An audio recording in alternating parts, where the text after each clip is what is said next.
বেনামাজি বান্দার দিকে মালাকুল মউত তার বাম হাতটা দিয়ে এমন জোরে একটা থাবা দিবে, তার বুকের ভেতরে হাতটা এমনি ঢুকায় দিবে। রুহটাকে যখন তার বুক থেকে টেনে হিচড়ে বের করবে, হাদিসে আসছে একটা জীবিত ছাগলকে যাবেহ না করে তার চামড়া কেউ যদি টেনে হিচড়ে চাকু দিয়ে ছিঁড়ে ফেলে, ওই ছাগলটার যে পরিমাণ কষ্ট হয় তার চাইতে 70 গুণ বেশি কষ্ট দিয়ে বেনামাজি বান্দার রুহটাকে কবজ করা হবে। সকলেই দিল থেকে বলেন নাউজুবিল্লাহ।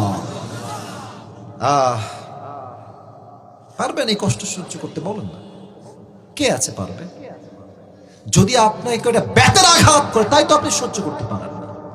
শীতকালে যখন কেউ পড়ে যায়, একটু আঘাত লাগলে পুরো দেহটা থর থর থর থর করে কাঁপে। বেনামাজি বান্দা 70 গুণ বেশি কষ্টে তার রূহটা কবজ করা হবে। Could you imagine the pain? আপনি ভাবেন না তার ব্যথা কত বেশি হবে। রূহটা কবজ হয়ে যাবে, লাশটা পড়ে যাবে, ব্যাস কবরের জীবন শুরু। এবার একটা প্রশ্ন করবো সবাইকে, তবে উত্তর সবাই ভুল দিবে। প্রায় মানুষ বলতে 90% মানুষই ভুল দিবে। বলেন তো কবরের প্রশ্ন মোট কয়টা হবে? 4টা। একজন সঠিক, বাদ বাকি সবাই 3টা বলেছেন। হয়তো বলবেন হুজুর সারা জীবন শুনলাম 3টা, আপনি কোন 4টা? আপনি আইসেন কোয়ান্তে?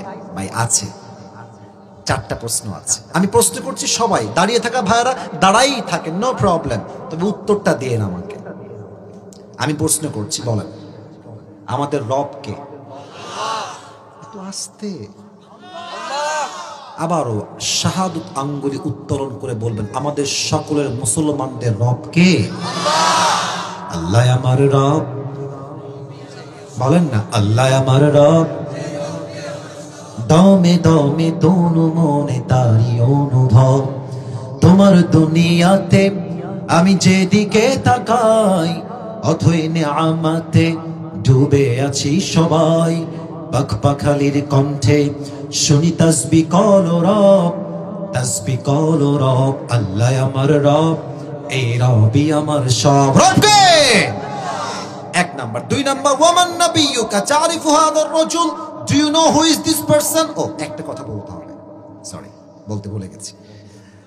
এই কথা না বললে ওয়াজটা সম্পূর্ণই হবে না। মাস্ট, ইম্পর্টেন্ট, বলতে গেলে ফরজ আইন এটা বলা। আচ্ছা, যশোরে সবচেয়ে বড় কলেজের নাম কি? আচ্ছা, মনে করেন যে কালকে আমার সকালে এক্সাম আছে, পরীক্ষা আছে। আমি জাস্ট বোঝাচ্ছি, ইটস নট লাইক যেটা বাস্তব, জাস্ট বোঝাবার সাথে আমি বই বের করছি। বইয়ে লেখা আছে ঢাকা। আমাদের বাংলাদেশের রাজধানীর নাম কি? উত্তর লেখা আছে ঢাকা। আমাদের বাংলাদেশের সবচেয়ে বড় সমুদ্র সৈকত কোথায়? লেখা আছে কক্সবাজার। আমাদের বাংলাদেশের সবচেয়ে সুন্দর যেখান থেকে পরিবেশটা এনজয় করা যায় নাম কি? লেখা আছে সাজেক। ব্রেন দিয়ে পড়লাম, মুখস্থ পড়লাম। সকালবেলা পরীক্ষার হলে গেলাম, প্রশ্নপত্র আসলো। এই কথা কি বোঝা যায়?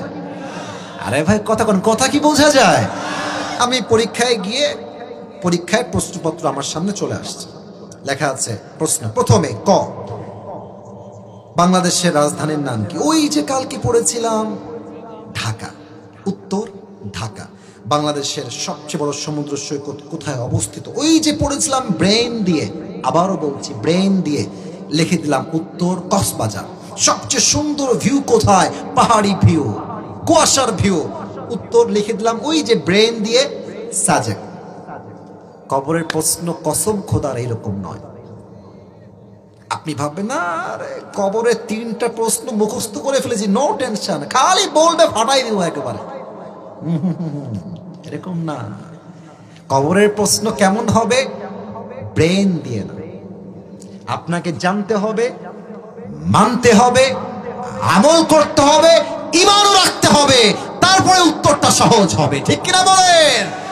যদি ভাবেন যে উত্তর মুখস্থ করে উত্তর দিব, no, absolutely wrong idea man. আবার বলেন তো এবার আমার মুখের দিকে তাড়ায়, এই যে আমার লম্বা লম্বা কালো কালো, আচ্ছা মাইকটা একটু হটাই দে, এটা লম্বা লম্বা কি না, আবার সাউন্ড কমে, এটার নাম কি? আচ্ছা আপনারা সবাই কন, আমার ক্ষতি হবে ভাই? এই দাড়ি রেখে কি আমার খ্যাত লাগতেছে? কথা কষ্ট না কিসের জন্য খ্যাত লাগতেছে ভাই? এবার